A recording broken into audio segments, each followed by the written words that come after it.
Less than 2 months ago the State Department hosted members of the White Helmets at Foggy Bottom. At the time, the humanitarian group was showered with praise for saving lives in Syria. Our meetings in March were very positive.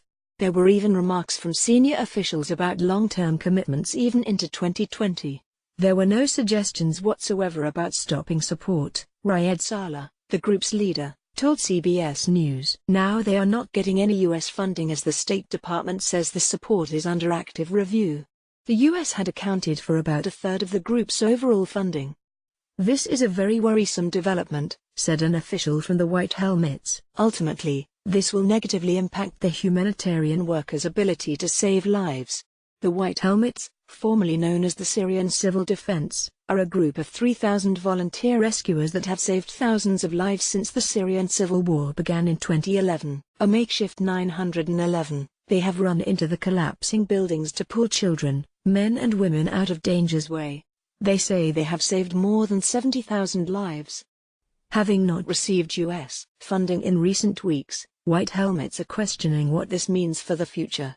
They have received no formal declaration from the U.S. government that the monetary assistance has come to a full halt, but the group's people on the ground in Syria report that their funds have been cut off. The group has an emergency plan if the funding is halted for 1 or 2 months, but they are worried about the long-term freeze.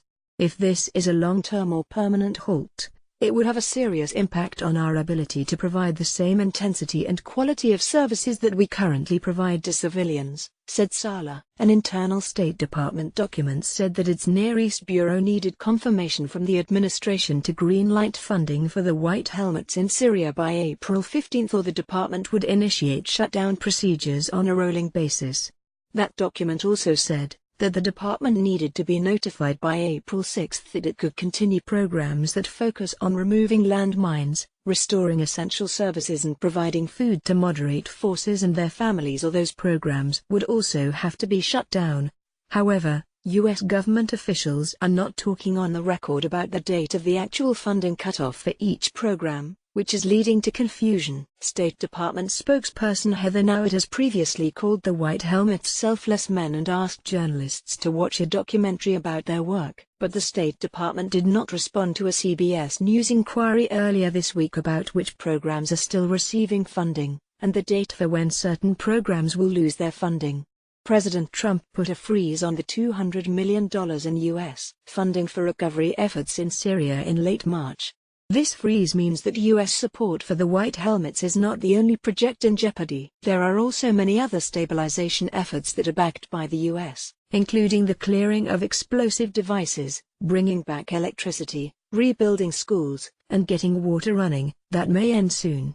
U.S. officials are working to see if there is a way to adjust existing funding to cover the costs for these projects. They are also trying to get other countries, such as Germany, to cover some of the costs. Earlier this year, at the Brussels for the Donor Conference for Syria, German Foreign Minister Maas pledged more than $1.1 billion to help people in need in Syria. But as of now, Germany has not officially committed to stepping in beyond this initial commitment. Observers are also increasingly concerned about Syria's young people, who are more prone to radicalization if they don't get the security and support that they need. As a result of the fighting in the country, thousands of schools have been destroyed. The handful of schools that opened their doors again have received simple necessities like chairs, tables and blackboards from the U.S. But in most schools children are still sitting on the ground, and teachers are extremely hard to come by.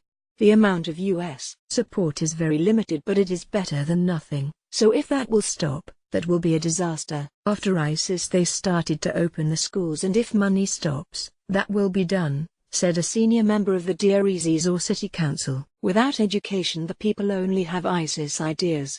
This week, the State Department said it would continue to defend its partners on the ground in Syria when they announced the final operations to liberate ISIS strongholds in the country. The fighting will be difficult, but we and our partners will prevail.